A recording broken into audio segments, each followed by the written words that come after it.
je voulais pas que les personnages soient des victimes, c'était un grand défi dans le film. Je voulais juste, je, parce que j'espère que je vais mettre ça d'une façon correcte et claire, parce que parfois je pense que dans le cinéma, il y a beaucoup d'étiquettes. On met des étiquettes sur beaucoup de films et euh, je voulais pas que le film reçoive une étiquette que, que, que le film c'est seulement sur des réfugiés. Ok, c'est un film sur des réfugiés, mais ces deux réfugiés, ce sont mes cousins, je les connais très bien, j'ai grandi avec. Alors c'est pas juste une histoire de réfugiés, mais c'est une histoire de famille, c'est une histoire de jeunesse, c'est une histoire de ces deux personnages qui vont ailleurs juste non pas pour avoir pour une meilleure vie, une meilleure situation financière, car ils étaient OK à Damas et au Liban, mais ce qu'ils veulent faire, c'est de rêver, d'exister, et ils ont le droit de faire ça. Non pas seulement, on voyage pas seulement juste pour avoir, pour, pour vivre dans une situation plus aisée ou pour être plus confortable. Parce que parfois, il y a des besoins qui ne sont pas physiques, qui ne sont pas concrets, ce sont des besoins. euh, Parce que quand ils étaient en série, spécialement Milo, il y avait une scène que je n'ai pas mis dans le film, que beaucoup de personnes lui disaient que mais qu'est-ce que tu as pourquoi tu veux risquer ta vie et voyager ailleurs? Tu es ici, tu es prof de musique, tu pars à la fac, tu es ok, tes parents sont ok, vous avez quoi à manger et quoi à boire, mais la vie c'est pas ça. La vie c'est pas juste avoir quoi à manger, à quoi à boire et juste d'aller au boulot et dormir, c'est pas ça. Il y a beaucoup de gens il y a des gens qui sont pas satisfaits avec ce genre de vie. Parce qu'il il lui disait beaucoup, oh, tu vas t'éloigner de ta famille, tu vas aller ailleurs, tu pars vers l'inconnu, tu sais pas qu'est-ce qu'il va te passer là-bas. Mais parfois, on fait des choix parce que on veut exister, on veut rêver, on n'est pas satisfait juste par les besoins primaires de la vie.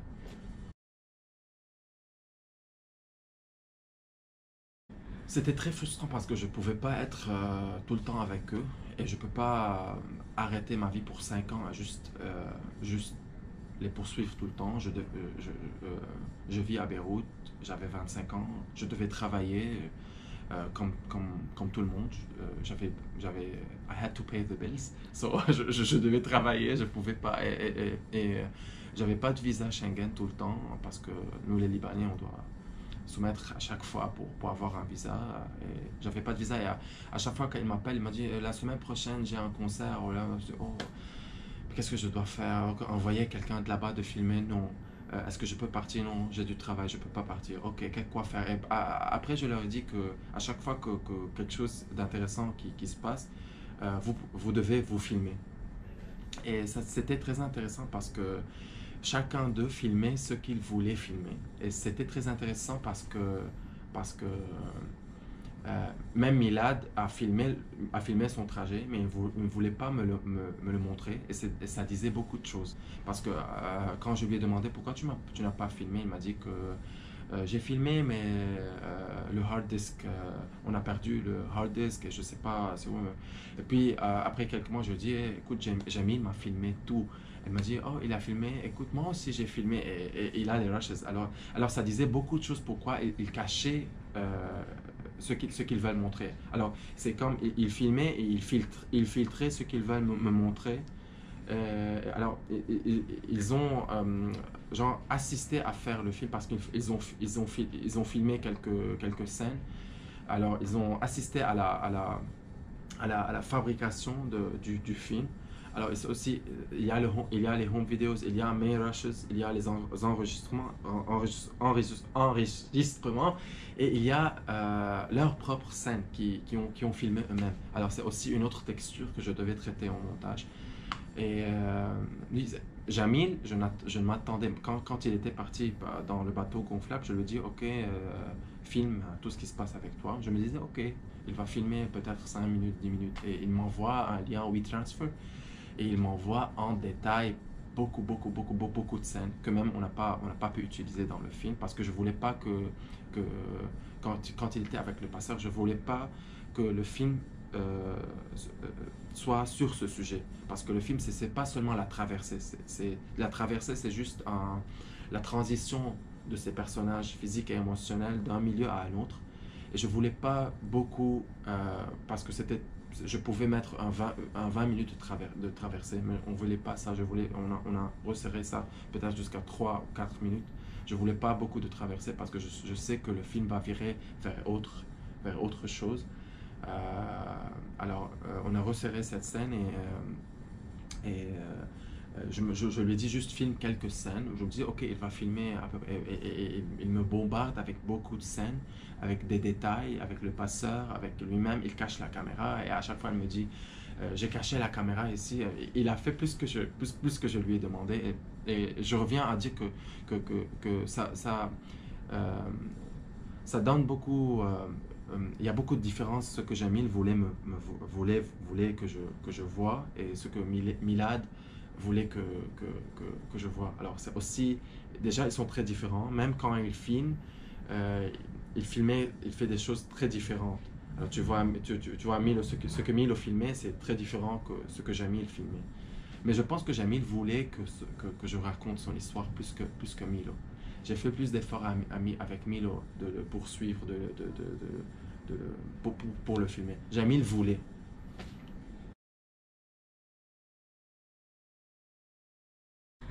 Ça, c'est un peu drôle parce que j'ai pas trop pu filmer outdoor. C'est même quand on est parti là-bas, parce qu'il y avait beaucoup de checkpoints.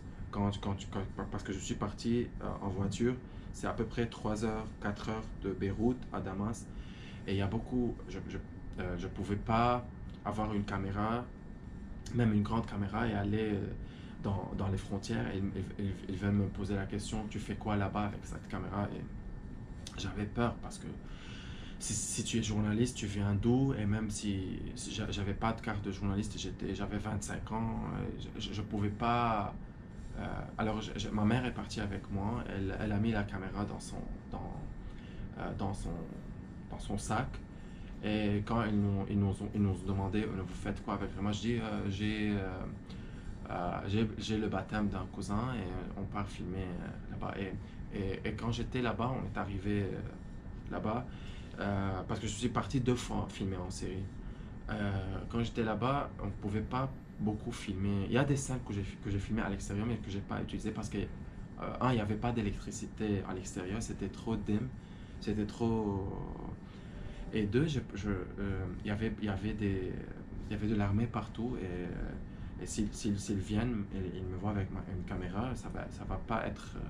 Ils vont me poser beaucoup de questions et si je leur dis je filme un film sur mes cousins, je voulais pas rentrer dans ces labyrinthes. Alors je me suis caché toujours à l'intérieur et filmé à l'intérieur.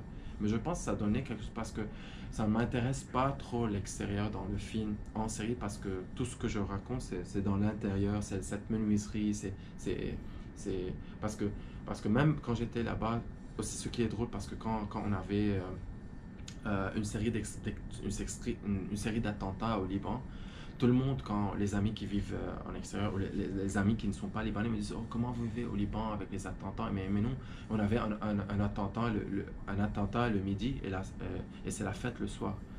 Alors, il y avait ce contraste de vie euh, à Beyrouth. Et quand je suis parti là-bas, je savais qu'il y avait c'était une guerre. Alors, on filmait dans la maison et 10 minutes en voiture, il y avait l'armée, il y avait la guerre, 10 minutes, 10 minutes de la maison de Milad. Alors, on était très proches. Et, mais les gens, je sais pas, les gens s'adaptent parfois d'une façon très bizarre parce que c'était comme il y a rien. Même on entendait parfois des voix et on filmait rien. Il disait à sa mère, on va bouffer quoi maintenant? Et tu entends les sons. Alors c'était comme si c'est quelque chose de très normal. Même si qu'on était très proche où l'armée était là-bas. Alors, c'est un peu aussi, c'est pour cela que j'ai comparé un peu à la vie à Beyrouth parce que c'est un peu semblable. C'est ce qui est passé. On avait un attentat à midi et la soirée c'est la fête à Beyrouth. Alors c'est un peu la même chose.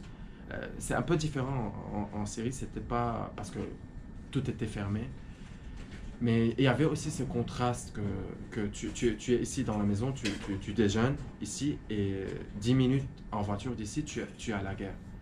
Alors, j'ai pas pu filmer en extérieur, c'était toujours en intérieur, c'était pas un choix, je voulais filmer à l'extérieur. On a filmé quelques shots, mais que j'ai pas utilisé dans le montage, qu'on a trouvé un peu que parce que je reviens à la question, je ne voulais pas que l'establishing shot soit des plans descriptifs. Ok, on est en série juste pour mettre le titre. On a choisi euh, euh, on a choisi prudemment les plans extérieurs et les gros plans, les inserts, parce que je voulais pas de carte postale, même carte postale de guerre. On voulait pas des plans qui vont juste décrire la situation. Je voulais des plans qui raconte l'histoire, qui ajoute quelque chose de supplémentaire au storytelling du film. Et ça, c'est pas facile parce qu'au montage, tu es tenté, on dit ça, tempted, tu es trop tenté d'utiliser, quand tu vois un beau plan, tu dis, oh, je vais utiliser ça, mais quand tu le mets, ça sent un peu hors contexte. Alors tu pars et tu fouilles et tu choisis un autre plan qui est moins beau, mais qui marche plus avec ce que tu veux dire. Mais c'est tout un processus, parce que c'est mon premier long métrage, je pense que c'est tout un processus que tu apprends. euh, tu, tu- Tu apprends tout au long du processus du film. Et j'étais aussi entouré d'une équipe qui m'a beaucoup supporté, mes producteurs Christian Hyde et Gabriel Dumont, et ma monteuse qui était très patiente, parce qu'on a monté ensemble presque pour 4 ans et demi, que j'ai travaillé avec. J'étais chanceux de rencontrer des gens, de croiser des gens qui ont la même passion, la même passion de faire, non pas juste du cinéma, mais faire ce film précisément, parce que c'était pas pour l'argent, c'était pas quand tu fais un film, comme les conditions qu'on avait quand on a commencé, notre pulse, c'était la passion, euh, c'était comment le dire, c'était quelque chose qui te pousse pour faire ce film, une envie, un instinct d'archiver, de filmer et de créer ce film, non pas pour, précisément pour aller à ce genre de festival ou pour faire je mens pas, je rêvais d'aller à la fin. Parce qu'après tout, un film, c'est pour être partagé avec le public, non pas pour se cacher dans le tiroir. Alors, je rêvais de ce moment quand on va faire la première mondiale du film. Euh, donc c'est ça.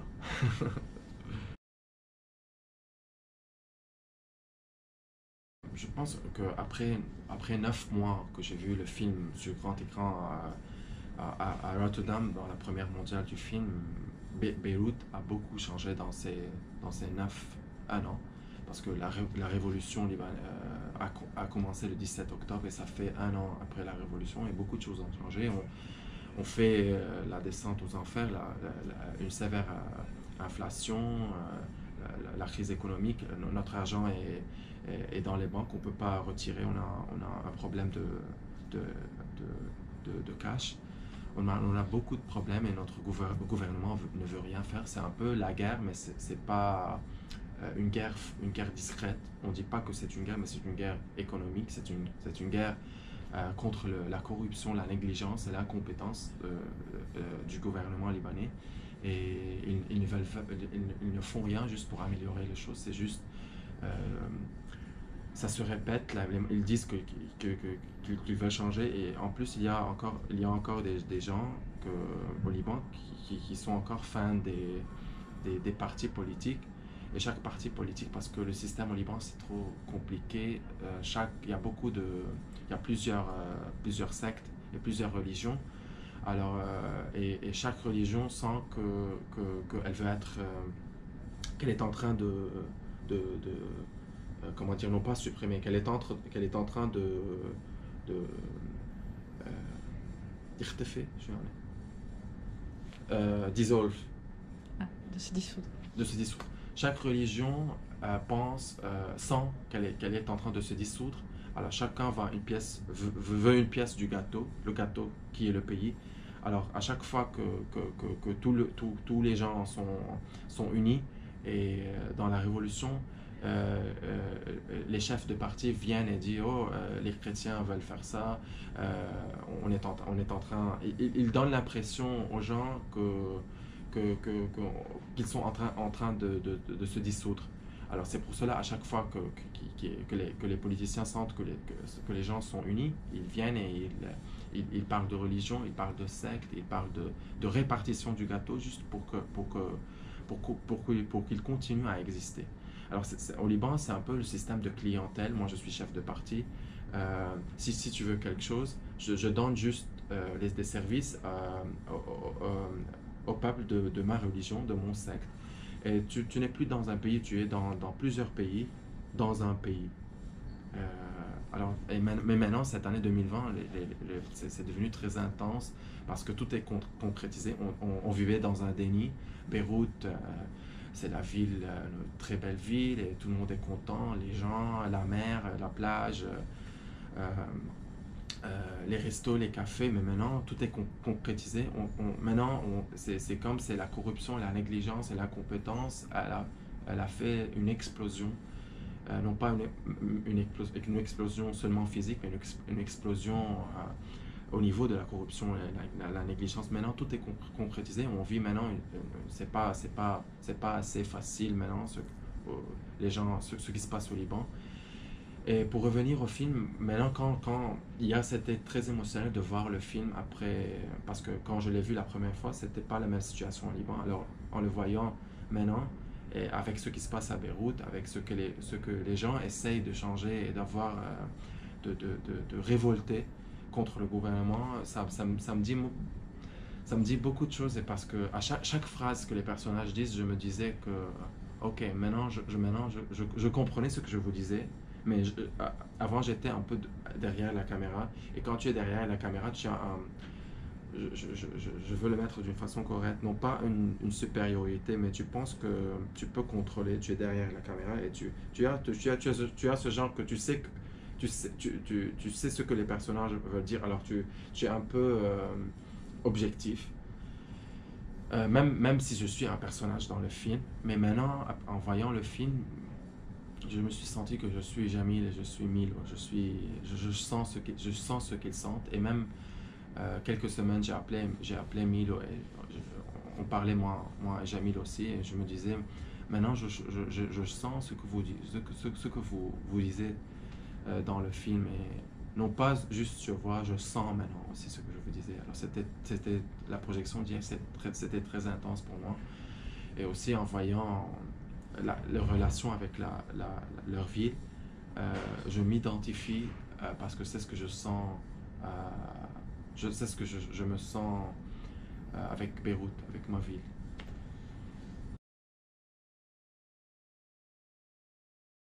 Maintenant à Beyrouth, tu as deux options, c'est ou je suis encore jeune maintenant, ou tu passes ta jeunesse dans un pays que tu ne sais pas quel avenir ça va être, ou tu décides non, moi je vais partir ailleurs, je vais exister ailleurs et peut-être revenir un jour.